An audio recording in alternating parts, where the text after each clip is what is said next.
Hi, this is Sarah. In this lecture, we are going to discuss the treatment of diabetic retinopathy. Regarding the learning objectives of the present lecture, first, we will briefly mention the epidemiology of diabetic retinopathy, and then, we will extensively analyze the treatment options of this common ocular disorder.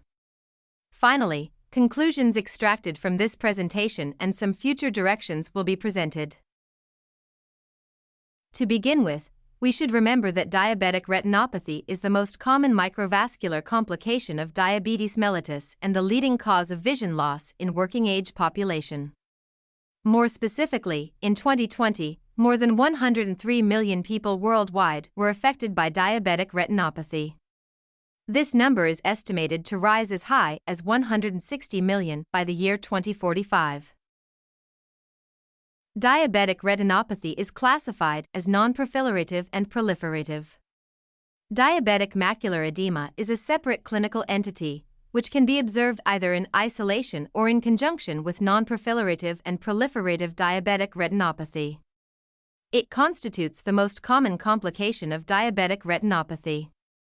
Typically, the treatment of diabetic retinopathy refers to the management of proliferative form and of diabetic macular edema. Treatment options for diabetic macular edema include intensive glycemic control in conjunction with effective hypertension and hyperlipidemia management, intravitreal injections of antivascular endothelial growth factor, known as anti-VEGF injections, intravitreal sustained-release steroid implants, laser photocoagulation, and pars plana vitrectomy. According to preclinical and clinical research, VEGF is a key mediator in both diabetic macular edema and proliferative diabetic retinopathy. It is the first-line therapy for center-involved clinically significant macular edema. Currently, there are 5 anti-VEGF agents in use for macular edema: ranibizumab, aflibercept, bevacizumab, faricimab, and brolucizumab. The availability of different anti-VEGF agents for clinical use differs among countries. Now, a few words for each anti-VEGF agent. Bevacizumab is a recombinant humanized monoclonal immunoglobulin antibody that inhibits VEGF-A. It was originally designed as an anti-tumor agent. Its ophthalmological use is still off-label, however, due to its low cost and comparable results, it is used extensively in many regions. Ranibizumab is a humanized monoclonal antibody that inhibits VEGF-A2. Due to its low molecular weight, it is more diffusible and can penetrate the retina rapidly. According to the DCRNet Protocol 1 study, ranibizumab has shown better visual outcomes compared to focal or grid laser application. Regarding the protocol of treatment used in diabetic macular edema, loading doses with 3 monthly injections of ranibizumab are required. Subsequently, the clinician can follow the PRN approach. Let's go on with aflibercept of 2 mg. It inhibits VEGF-A, VEGF-B, placental growth factor A or PIGF-A, and PIGF-B. Initially, 5 monthly injections of aflibercept are required for the treatment of diabetic macular edema. Then, bi-monthly injections or PRN protocol with monthly monitoring can be preferred. Study comparing ranibizumab, bevacizumab, and aflibercept have shown that both of 3 therapeutic agents have similar results when the initial visual acuity is more than 69 letters, while in patients with poorer vision aflibercept has shown superiority. Recently, higher dose of aflibercept of 8 mg has been approved for clinical use. The drug promises the same visual outcomes with the 2 mg version with fewer injections. Brolucizumab is a humanized monoclonal antibody that inhibits all isoforms of VEGF-A. It is characterized by much lower molecular weight, which means greater tissue penetration. 5 loading doses followed by every 12 weeks injections or every 8 weeks injections when the disease continued to be active led to comparable results with aflibercept 2 mg with fewer number of injections. However, serious adverse events, such as intraocular inflammation and retinal vasculitis have become the main concerns regarding its clinical use. We will continue with faricimab, a relatively new anti-VEGF agent. It is a humanized bispecific monoclonal antibody, which inhibits simultaneously the VEGF-A and angiopoietin-2. This is why therapeutic effects that are different from other anti-VEGF agents are expected with faricimab. According to studies, for initial monthly injections followed by treat and extend approach showed non-inferiority compared to aflibercept 2 mg with fewer interval-determining visits and extended dosing. Now, we continue with another category of therapy for diabetic macular edema. Intravitreal sustained-release steroid implants have different mechanisms of action compared to anti-VEGF. Steroid treatment is effective in cases resistant to anti-VEGF treatment. Research has shown that the visual acuity and anatomical outcomes at 12 months were significantly better in the group that switched to a dexamethasone implant than the group that continued treatment with anti-VEGF therapy for eyes with diabetic macular edema considered refractory to anti-VEGF therapy after 3 monthly injections. However, the risk for even persistent intraocular pressure elevation and exacerbation of cataracts should always be kept in mind when considering treatment with sustained-release steroid implants. Laser photocoagulation has been the standard of care for the treatment of diabetic macular edema prior to the introduction of anti-VEGF agents. The mechanism of action is mainly based on the destruction of ischemic retina leading to improved oxygenation of neighboring retinal areas, reduced production of proangiogenic factors, and also release of cytokines from the retinal pigment epithelium and Muller cells. Previous studies have shown the beneficial effect of laser photocoagulation compared to controls and intravitreal injection of triamcinolone acetonide. Subthreshold, or micropulse, diode laser has been proposed in an attempt to minimize the destructive aspects of conventional grid laser photocoagulation with encouraging results. It has to be mentioned that, in anti-VEGF era, laser treatment is not a standard of care anymore. However, there is evidence suggesting that the combination of focal or grid laser with anti-VEGF can control the edema with fewer injections. Furthermore, it can be considered as first-line therapy in specific cases, such as vasogenic subform of diabetic macular edema, or eyes with diabetic macular edema but central macular thickness less than 300 micrometers, or eyes with persistent vitreomacular traction. Pars plana vitrectomy was an effective and widely performed procedure to treat diabetic macular edema before the anti-VEGF agents were introduced.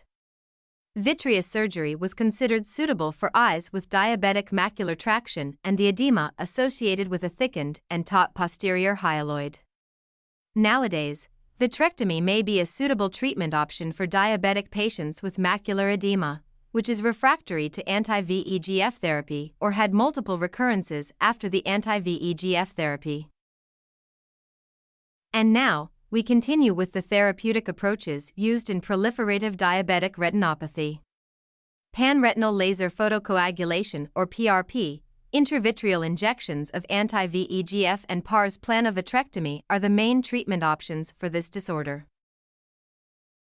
PRP has been the standard treatment for patients with proliferative diabetic retinopathy since the 1970s. It refers to laser application at the peripheral retina aiming the destruction of ischemic areas, which are responsible for the neovascularization. It should be applied outside the temporal macular vascular arcades, leaving untreated an area of 1 disc diameter nasally to the optic nerve and 3 disc diameters temporally. Ideally, the treatment should be divided into 3 sessions with approximately 1-week interval. The treatment, especially in severe cases, should cover the inferior retina first, as if vitreous hemorrhage occurs the visualization and therefore the treatment of inferior retina would be impossible. It is important to make the appropriate settings before the initiation of therapy. We should set the spot size, which depends on the type of the lens we are going to use. Always remember that the image is inverted and laterally reversed. The duration of the burn should be between 0.02 and 0.1 seconds, and the selected power aims to create only mild intensity burns to stimulate the retinal pigment epithelium without destruction of the retina. The procedure is well tolerated under topical anesthesia, while subtenon or peribulbar anesthesia can also be preferred. The duration of each session as well as the number of applied laser burns are related to the patient's level of pain tolerance and concentration. The total number of laser burns needed depends on the severity of the disease, reaching the number of 7,000 in severe cases. The first follow-up visit after completion of full panretinal photocoagulation should be within 4 to 6 weeks. It is important to look for signs of regression of neovascularization on fundoscopy. These include blunting of vessel tips, shrinking and disappearance of neovascular vessels, often leaving ghost vessels or fibrosis, regression of intraretinal microvascular abnormalities, decreased venous changes, absorption of retinal hemorrhages, and optic disc pallor. It is very important to keep the patients under observation, as recurrence can occur at any time with a requirement for additional PRP. Although panretinal photocoagulation is generally well tolerated, some complications should be mentioned. Among them, visual field defects, deterioration of night and color vision, choroidal effusion, macular edema, and exudative retinal detachment. Now, let's talk about the role of anti-VEGF treatment in proliferative diabetic retinopathy. According to the DRCR-NET Protocol S study, intravitreal ranibizumab is as effective as PRP in patients at high risk of proliferative diabetic retinopathy for up to 5 years. The macular edema rate is reduced and the visual field is slightly better maintained with anti-VEGF treatment. However, the same study estimated that approximately half of the patients will experience a vitreous hemorrhage over that period. Therefore, anti-VEGF treatment alone should be avoided and PRP should be provided if follow-up is likely to be poor or if cost is an issue. In this slide, we mention the results of 2 major studies on this issue. Clarity study demonstrated superiority of aflibercept compared to PRP both in visual outcomes and vitreous hemorrhage rate, but the 77% of the patients included in this study were low-risk patients and approximately 50% of them have had previous treatment.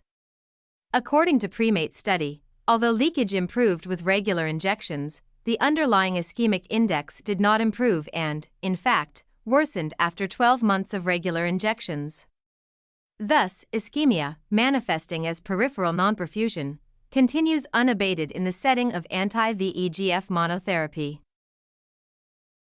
Pars plana vitrectomy is a useful surgical therapeutic approach in cases of severe proliferative diabetic retinopathy.